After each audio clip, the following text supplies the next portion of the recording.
ఇన్నాళ్ళు ఎవరిని కలవని కేసీఆర్ వరుసగా జనాన్ని కలుస్తున్నారు. పార్టీ చోటా మోటా లీడర్లతో ఫోటోలు దిగుతున్నారు.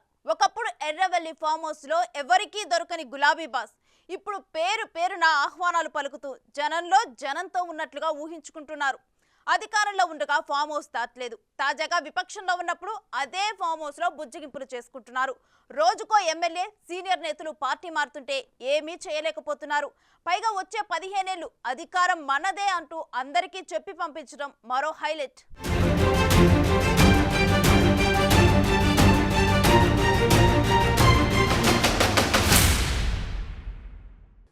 మీకు తెలియదు మా కథ మాదిరి ఇంకో 2-3 స్కీములు పెడితే కథమే.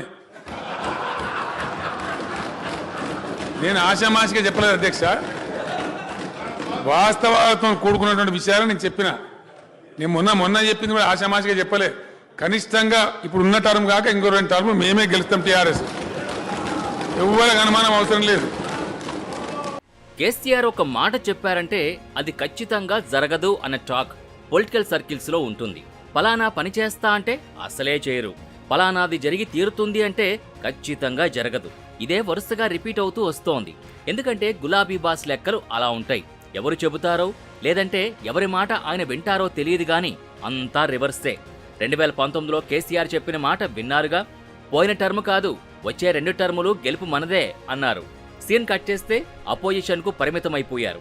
మొన్నటికి మొన్న తాము ఓడిపోయిన తర్వాత ఏపీలో వచ్చేది జగన్ ప్రభుత్వమే అన్నారు. అక్కడ కూడా కథ బూమరాంగ్ అయిపోయింది.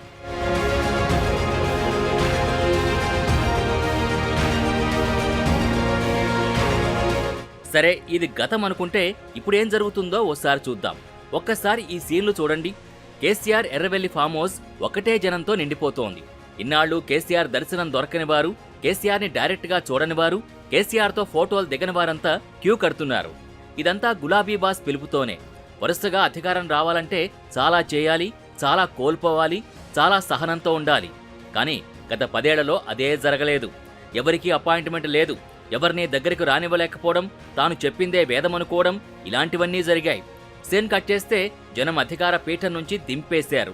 పోనీ ఇప్పుడైనా ఓటమికి కారణాలపై రివ్యూలు చేసుకోవాలి కదా. అది కూడా సరిగ్గా జరగడం లేదు. అయితే ఇన్నాళ్లు క్యాడర్ని, ద్వితీయ తృతీయ శ్రేణి నేతల్ని దూరం పెట్టిన కేసీఆర్ వారిని చేరదీస్తున్నారు, ఫోటోలు దిగి పంపిస్తున్నారు. ఇదొక్క విషయంలో కొంచెం మారినట్టు కనిపిస్తోంది.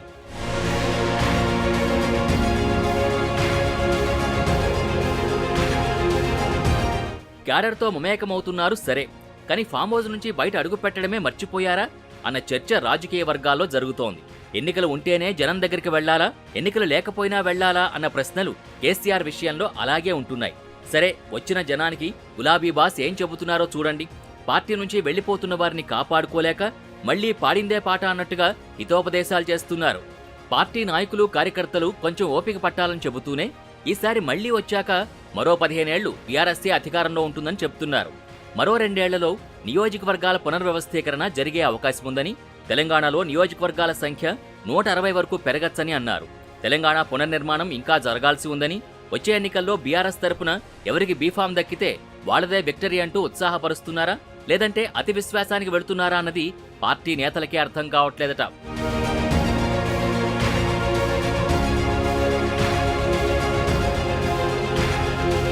అసలు మొన్నటికి మొన్న పార్లమెంట్ ఎన్నికల్లో ఒక్క సీటు కూడా గులాబీ పార్టీ గెలుచుకోలేకపోయింది. ఇంతలా ఫామ్ కోల్పోవడం చూస్తుంటే పార్టీ మ్యాటర్ ఎలా ఉందో అర్థం చేసుకోవచ్చు అంటున్నారు. కనీసం కేసీఆర్, హరీష్ రావుకి పట్టున్న మెదక్ లోక్సభ కూడా గెలవలేకపోవడాన్ని గుర్తు చేస్తున్నారు. ట్రబుల్ షూటర్గా పేరున్న హరీష్ రావు కెపాసిటీ కూడా తగ్గిపోయిందన్న టాక్ వినిపిస్తోంది. అలాంటిది 15 ఏళ్లు మనదే అధికారం అంటూ చెప్పడంపై పార్టీలోనే క్వశ్చన్ మార్కులు పెరుగుతున్నాయి. నిజానికి కేసీఆర్, బీఆర్ఎస్ పని అయిపోయిందనుకుంటున్న వారంతా ఒక్కొక్కరుగా ఏమాత్రం ఆలస్యం చేయకుండా కారు దిగేస్తున్నారు. వారిని కాపాడుకోలేని పరిస్థితి కేసీఆర్ కుందిప్పుడు. మొదటి టార్గెట్ ఏంటంటే పార్టీని వీడుతున్న వారిని ఆపాలి. సైన్యం చెల్లాచెదరైపోతోంది, కంట్రోల్ చేసుకోవాలి. కానీ అదే జరగడం లేదు. పోయేవాళ్లు పోనీ అన్నట్టుగా కేసీఆర్ వ్యవహారం ఉందంటున్నారు ప్రత్యర్థి పార్టీ నేతలు. వాస్తవమే కదా, బీఆర్ఎస్ ఎక్కడుందో ఇప్పుడు టార్చ్ లైట్ వేసి ఎత్తుకాల్చింది కదా. ఏడుంది బీఆర్ఎస్? సింగిల్ సీటు కూడా పార్లమెంట్లో లేదు. పార్టీ పుట్టినప్పటి నుంచి 25 సంవత్సరాలలో ఇంత దీనావస్థ ఎప్పుడూ లేదు. ఇప్పుడు ప్రజలు కాదు, కేసీఆర్ కూడా బీఆర్ఎస్ ఏడుందని టార్చ్ లైట్ వేసి ఎత్తుకోవాల్సిన పరిస్థితి వచ్చింది. కాలగర్వం కాదు, గత చరిత్ర బీఆర్ఎస్ అనేది. బీఆర్ఎస్కు గత చరిత్ర ఉన్నది కానీ భవిష్యత్తు లేదు. బీఆర్ఎస్ను వీడి దొంగల్లో కలిసేటోళ్ల గురించి బాధ లేదని కేసీఆర్ అంటున్నారు. ఒక్కరు పోతే 10 మంది లీడర్స్ని తయారు చేసుకుంటామని తనని కలిసేందుకు వస్తున్న వారికి చెబుతున్నారు. బీఆర్ఎస్ పార్టీ ఎన్నో ఒడిదుడుకుల్ని ఎదుర్కొందని, ఇప్పటి సిచ్యుయేషన్ పెద్ద లెక్కేమీ కాదంటూ మాట్లాడుతున్నారు. తెలంగాణ అభివృద్ధి కోసం మైలురాళ్లు ఇంకా చాలా మిగిలి ఉన్నాయని, రాష్ట్ర ప్రజల ఆకాంక్షలు కలల్ని నెరవేర్చగలిగే అవగాహన తనకే ఉందని, తెలంగాణ ఆత్మని అర్థం చేసుకుంటూ సమస్యల లోతుని పట్టుకోగలిగి పరిష్కరించగలిగే సత్తా బీఆర్ఎస్కే ఉందని చెబుతున్నారు. ఇంత చేసి జనం నాడిని పసిగట్టలేకపోయారా అన్న ప్రశ్నలు పార్టీ ఇంటర్నల్గా వినిపిస్తున్నాయి. ఇదంతా అతి విశ్వాసమా అన్న చర్చ కూడా నడుస్తోంది.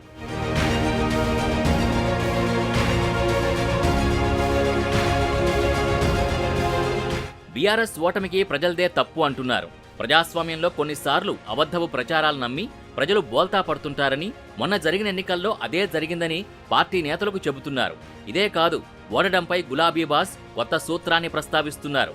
అసెంబ్లీ, లోక్సభ ఎన్నికల ఓటమితో పార్టీకి దిష్టి తీసినట్టయిందని సముదాయించుకుంటున్నారు.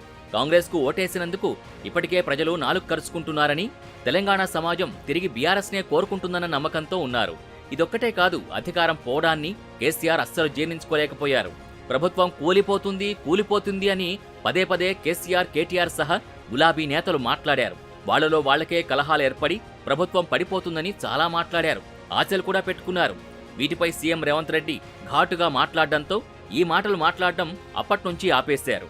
అయితే వచ్చే 15 ఏళ్లు మాత్రం తమదే అధికారమని చెప్పుకోవడం మాత్రం ఆపడం లేదు.